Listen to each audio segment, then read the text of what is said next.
खुशियाँ मना रहा है पाकिस्तान। आपने देखा होगा अपने सैनिकों के बीच में, पब्लिक के बीच में, कह रहा हमने खूब मारा जो है इंडिया को। वो तो कहते नहीं है उल्टे उल्टे बांस बड़ेली हो गया, चला था खलीफाबाजी करने के लिए। ऑपरेशन सिंदूर चला है, इसके सारे जो है न्यूक्लियर सिस्टम को ध्वस्त कर दिया गया है, न्यूक्लियर सिस्टम को ध्वस्त कर दिया गया है, समझे ना।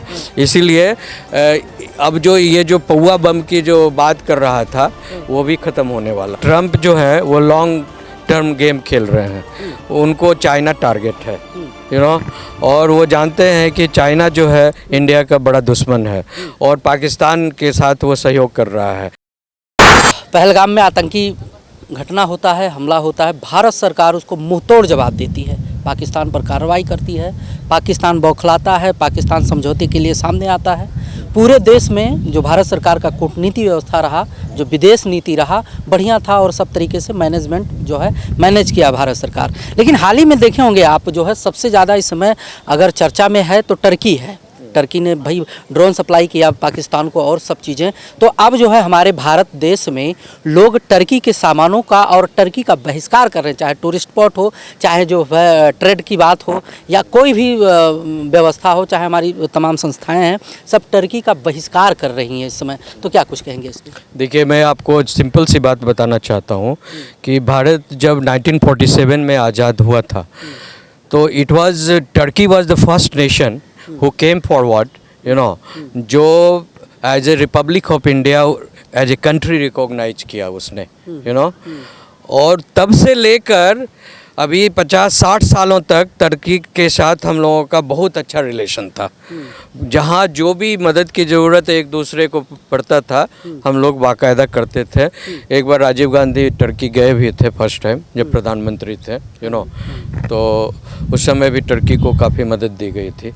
अब आप देखिएगा कि अभी हाल में 2023 में टर्की में बहुत बड़ा भूचाल आया था और भूचाल आने से क्या हुआ, टर्की की अरबों खरबों की पूरी संपदा बर्बाद हो गई, लाखों लोग मारे गए, लाखों लोग तबाह हुए।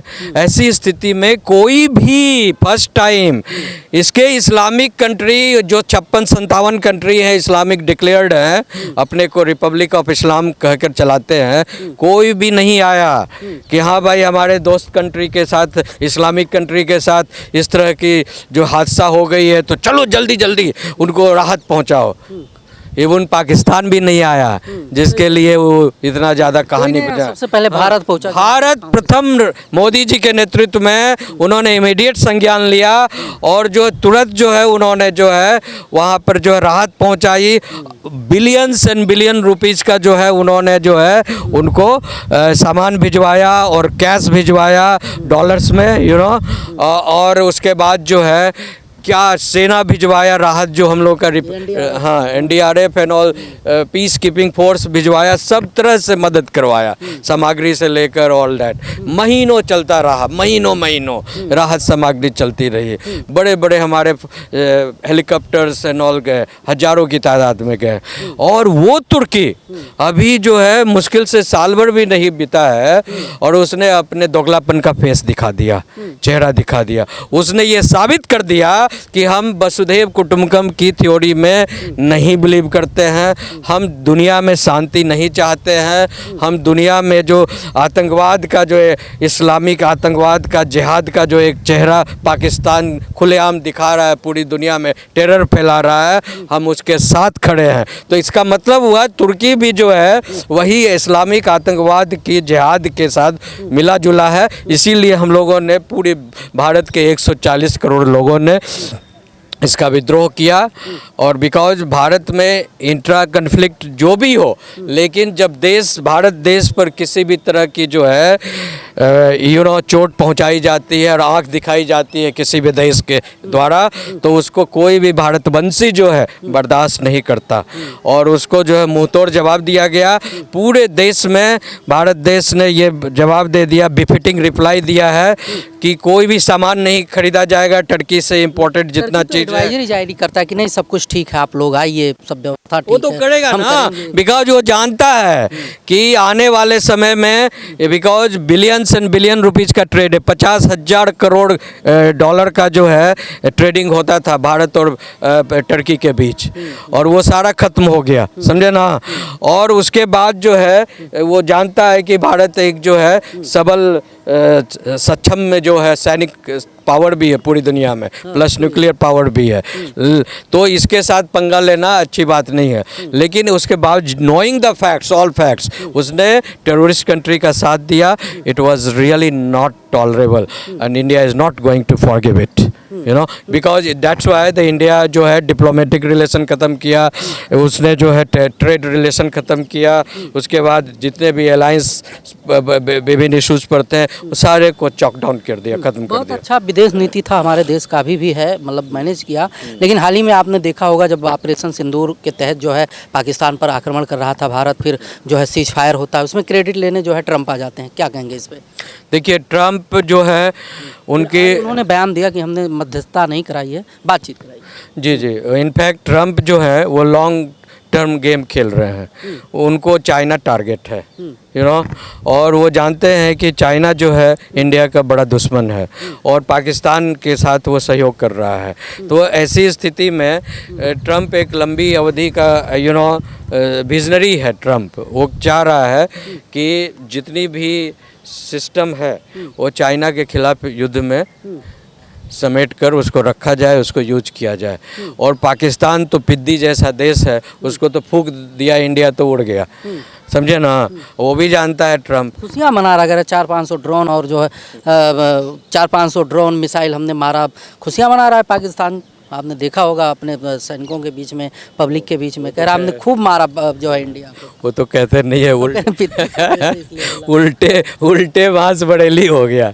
चला था खलीफाबाजी करने के लिए, 4 बार का पीटा हुआ, फिर सोचा कि जो इसको जो है चाइना मदद कर देगा, पूरी दुनिया इसके इस्लामिक कंट्री 57 देश आ जाएंगे, बला बला बला, यू नो, और हम इंडिया को माथा चटा देंगे। लेकिन उल्टे बांस बड़ेली हो गया। इवन जो टर्की ने जो इसको जो है 350 से ज़्यादा जो ये भेजे थे, ड्रोन भेजे थे, यू नो, एक भी ड्रोन काम नहीं आया इसका। इवन, यू नो, इनके पास तो चलाने आता है, they are skillless people, you know, they only know how to fucking the women. इसके अलावा इसको गाय का, भैंस का मांस खाओ, बकरे का मांस खाओ, मुर्गा खाओ, ये खाओ, सुबह शाम महिलाओं के साथ बलात्कार करो, यू नो, अपने माता बहन जो मिले साला बलात्कार कर दो। इसके अलावा इनके दिमाग में कुछ आता ही नहीं, समझे ना। कोई भी अच्छी बात, रिश्ते की कोई कदर नहीं है। और ऐसे जो दिमागी जो फितूर के जो लोग हैं, तो वो कहाँ से स्किल, बार बार भारत कह रहा है कि सारी ये जो मदरसा छाप एजुकेशन है उसको बंद करो और स्किल्ड बनो। दुनिया कहाँ से 21वीं सदी में कहाँ से कहाँ पहुँच गया है। तो ये पाकिस्तान, और पाकिस्तान को अच्छा बनाने के लिए इतना जख्म देने के बावजूद भी भारत, देखिए हमारे प्रधानमंत्री का जिगर इतना बड़ा है, दिल इतना बड़ा है, मिजाज इतना बड़ा है, इतनी बड़ी सोच रखते हैं कि विदाउट मतलब सिक्योरिटी लिए समझौता के लिए कि हम जो प्राणमय दोस्त हैं आपके नियरेस्ट बॉर्डर कंट्री होने के नाते वहाँ चले गए और उनके शादी विवाह में अटेंड किए। क्या प्रधानमंत्री अगर चाहते तो क्या उनको लोग जो यहाँ कहते हैं विपक्षी कि बिरयानी खाने चले, अरे वो तो एक डिप्लोमेसी था कि देखिए मैं प्रधानमंत्री नहीं समझ रहा हूँ अपने को, मोदी जी प्रधानमंत्री नहीं, वो अपने को एक साधारण दोस्त समझ रहे हैं कि चलो हाथ में हाथ मिलाकर जो है हम दोनों मिलकर दोनों देश मिलकर दुनिया को दिखाते हैं। हाँ। एक सवाल, जैसे बार बार जो है पाकिस्तान गीदड़ भभकी देता रहा है एटॉमिक जो है व्यवस्था को लेकर, यानी कि न्यूक्लियर जो उसका सिस्टम है, हमेशा धमकाता रहा है कि भाई हम एटॉमिक हमला कर देंगे। इस बार भारत ने जो है खूब कड़ाई से कहा है कि हम ये एटॉमिक जो जिस हिसाब से आप ब्लैकमेल हमें करते हैं वो नहीं सहा जाएगा। इस पर क्या कहेंगे? देखिए पहले जो आप ये समझ लीजिए कि न्यूक्लियर क्लब बना हुआ है पूरी दुनिया में। न्यूक्लियर क्लब में जितने भी देशेस हैं कोई भी देश इसके साथ में नहीं है, सारे देश भारत के साथ स्टैंड बाई हैं, समझे ना। और न्यूक्लियर क्लब का ये मेंबर भी नहीं है। भारत केवल अभी तक इसलिए चुप है कि उनका एक है नो फर्स्ट यूज़ न्यूक्लियर। लेकिन अगर कोई यूज करता है तो भारत का ये भी है ट्रीटी, समझे ना, नॉन न्यूक्लियरिफिकेशन का जो एक क्लब बना हुआ है, तो कि हम जो कंट्री हमें अन्य ढंग से जो है हमें डिस्टर्ब करेगा उसको हम नस्ते-नाबूद करने के लिए हम न्यूक्लियर बम यूज करेंगे। तो और इसका जो पूरा सिस्टम है, पहले जो है ये जो ऑपरेशन सिंदूर चला है, इसके सारे जो है न्यूक्लियर सिस्टम को ध्वस्त कर दिया गया है, न्यूक्लियर सिस्टम को ध्वस्त कर दिया गया है, समझे ना। इसीलिए अब जो ये जो पौवा बम की जो बात कर रहा था वो भी ख़त्म होने वाला है। ऑपरेशन सिंदूर अभी बंद नहीं हुआ है। भारत ने कहा कि अगर कोई भी हरकत करता है पाकिस्तान तो मुंहतोड़ जवाब। इससे देखिए, हम सिविलियन के खिलाफ या अन्य के खिलाफ कोई काम नहीं करेंगे, लेकिन अभी भी कोई टेररिस्ट एक्ट अगर होता है तो उसके खिलाफ हम खुलकर बात करेंगे, खुलकर एक्शन लेंगे और ईंट का पत्थर से जवाब दिया जाएगा, गोली का तोप से जवाब दिया जाएगा।